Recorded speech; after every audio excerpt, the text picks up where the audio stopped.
नमस्कार दोस्तों, मैं सनी शर्मा फिर से हाजिर अपने चैनल सनी नाथ पे स्वागत करता हूँ सभी भावनों का। आज मैं फिर से हाजिर हूँ एक नई जानकारी के साथ।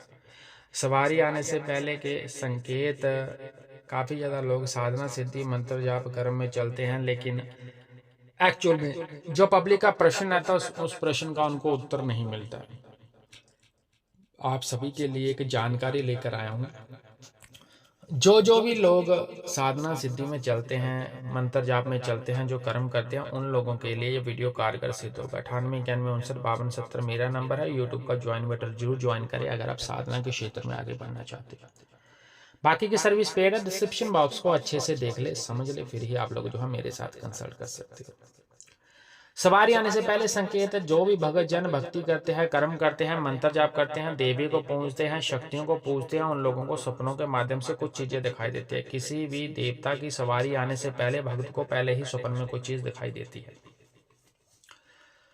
अब बात करते हैं जी कि सपन में चीज दिखाई कैसे देती है जी, कैसे वो पकड़े कि वो चीज जो है वो उनके ऊपर हाजिर हो गई है, या चीज रेडी बैठी हुई, या उनके ऊपर सवारी आने के लिए बैठी हुई है। तो वो चीज समझने के लिए आप लोगों को किस प्रकार के सिम्टम्स आ सकते हैं, यानी आपको किस प्रकार के संकेत मिलते हैं। किसी भी देवता ने अगर सवारी लेनी है तो मैं आपको बता दूं, सवारी आपके ऊपर एकदम से नहीं आएगी। सवारी के संकेत आपको सपनों के माध्यम से मिलते हैं। जब किसी व्यक्ति को दिखाई देता है ना कि मेरे ऊपर बार बार चौकी पड़ती दिखाई दे रही है, जब लाइव चैट में पूछता है कि गुरुजी मेरे ऊपर मुझे सवारी आती दिखाई देती है, लेकिन वो एक्चुअल में मुझे रियल में नहीं आ रही, तो मैं आपको बता दूं, रियल में किसी व्यक्ति पे चौकी सवारी तब आती है जब बेटा जी वो किसी गुरु के सानिध्य में होता है। अगर उसके पास गुरु ही नहीं है तो उसके ऊपर चौकी सवारी पड़नी थोड़ी असंभव हो जाती है, क्योंकि गुरु ने ही चौकी सवारी आपकी खोलनी होती है और गुरु के द्वारा ही सारा सिस्टम खोला जाता है। जब तक गुरु ही नहीं है तो तब तक सवारी की तो पॉसिबिलिटी ही नहीं बनती। अब बात करते हैं सवारी के जो पॉजिटिव संकेत रहते हैं। वो संकेत पहला रहता है कि अगर आपको बार बार आपके सर पे सवारी चौकी आती दिखाई देती है तो डेफिनेटली आपके ऊपर सवारी आएगी।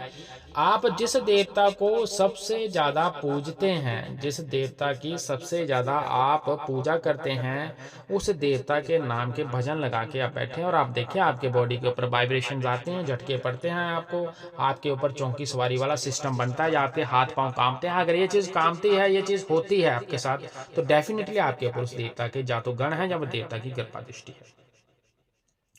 अब किसी व्यक्ति पे सवारी नेगेटिव है, पॉजिटिव है, तामसिक है, सात्विक है, ये डिपेंड करता है उसकी सेवा के ऊपर कि वो व्यक्ति किस प्रकार की सेवा करता है, सेवा उसने किस गुरु से उठा रखी है और किस प्रकार के नियमों की पालना करते हुए वो मंत्र जाप कर रहा है।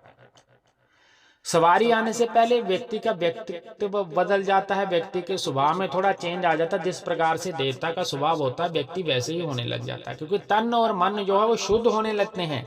किसी व्यक्ति पे सवारी चौकी आने से पहले उसको स्वप्न में देव स्थानों के दर्शन होते हैं, फिर वो देवता उसके सर पे खेलते हुए दिखाई देते हैं, उसको अपने पितर देवता दिखने शुरू हो जाते हैं, उसको अपने कुल देवता, कुल देवी और स्थान देवता, नगर खेड़ा भाषा, इनके दर्शन होने शुरू हो जाते हैं। इसके अलावा भी एक और स्टेज आती है कि पहले उसको अपने ऊपर चौकी आती दिखाई देती है। अब उसको चौकी आने के बाद उसको दिखाई देता है कि उसके आगे बहुत संगत बैठी हुई है और वो बातचीत करके सवारी में देवता उसके सर पे खेल रहा, कोई शक्ति उसके सर पे खेल रही है, वो लोगों से बातचीत कर रही है और उन प्रश्नों का उत्तर दे रही है। उसको बोलते हैं कि सवारी चौकी आपकी पूछा भी देगी और आपके कार्य भी संपूर्ण करेगी।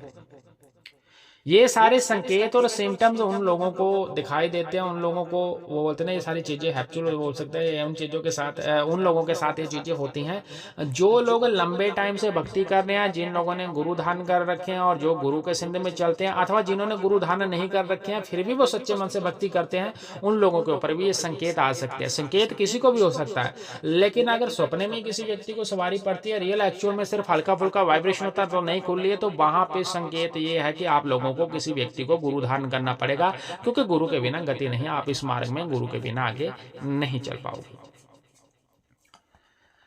सवारी या देवता की सिद्धि मिलने से पहले हर एक व्यक्ति को स्वप्न पड़ेंगे। स्वप्नों में आप लोगों को जो है विभिन्न प्रकार की क्रियाएं स्वयं के साथ होती हुई दिखाई देंगी।